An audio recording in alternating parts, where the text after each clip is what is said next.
The door shut behind Lou Carbone with a soft click, but the sound hit the room like a pistol shot. Everyone watched him like he walked in with a noose around his neck. Lou gave a crooked grin, all wet suit and swagger. "What? I missed appetizers." No one moved. No one answered. The air was soup thick with suspicion. Goku didn't offer him a seat. "Tell me something, Lou," Goku said, voice low, dangerous. "Why you the last one to show up to a meeting where I said be early or don't bother?"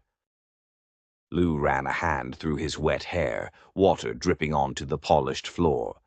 "Had to make a stop. Picked up a little something from our docks. Thought it might interest you."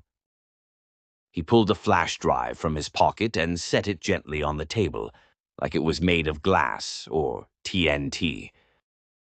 "What's that?" Valerie asked, voice cool and sharp. "Footage," Lou said, "of someone moving crates out of the South Pier without your stamp. Somebody in this room." Nick leaned forward. "You sure about that?" "As sure as I am you all thought I was the leak," Lou snapped, the grin gone. "I ain't no rat, but I am a man who don't like being hunted by his own family." Goku stared at the drive, then at Lou, then at each of them in turn. "Bambi," he said, calm as ever, "play it." She slid the drive into a laptop Lopez had brought. He was already 2 steps ahead, booting it up, fingers moving fast. The footage rolled. Grainy night vision, black and white. A figure in a hoodie loading crates into an unmarked van. No face. But there was a limp, a drag in the left foot. Chris Trock turned pale. Supreme clocked it instantly. "Trock, you got something to say?" Trock stammered, mouth dry. I ain't been near the docks. That could be anyone." Chris Trock turned pale. Supreme clocked it instantly. "Trock, you got something to say?" Trock stammered, mouth dry. I ain't been near the docks. That could be anyone." Goku raised a hand. "Sit down, Supreme." Supreme sat, but his eyes didn't leave Trock. Trock was sweating bullets now. His hands were trembling. He looked at Bambi, then Lopez, then Goku. "I had debts," he whispered. "Old ones. They said nobody'd get hurt. Just a few shipments to cover the nut." Goku's face didn't change. "Who's they?" Trock hesitated. "Names," Goku said. Louder now. Trock opened his mouth. A shot rang out. Trock's head snapped back. Blood sprayed the wall behind him. He hit the floor without a sound. Everyone froze. Mrs. Supreme lowered her pistol, calm as ice. "He was about to feed us a fairy tale," she said. "He'd have named ghosts." Goku didn't flinch. Some debts ain't worth dying for. Somebody get rid of him.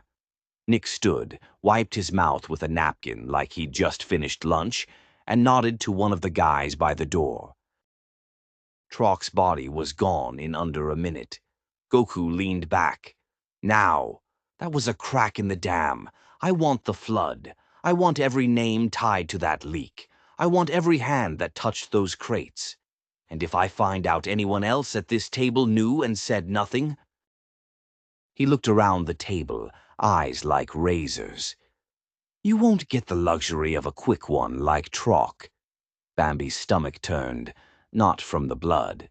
That didn't faze her anymore, but because her mic was still hot.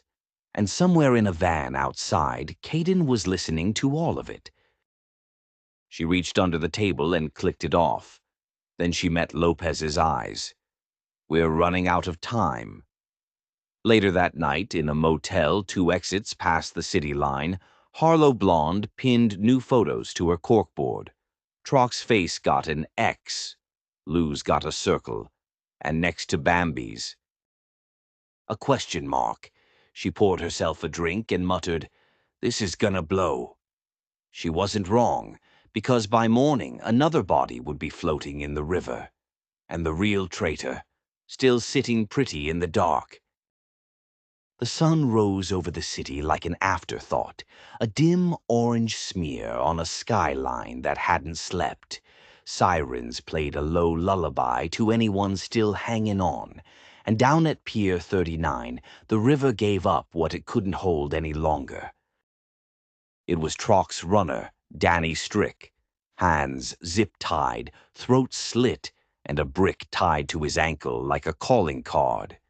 Agent Caden stood over the body, coffee in one hand, stomach turning.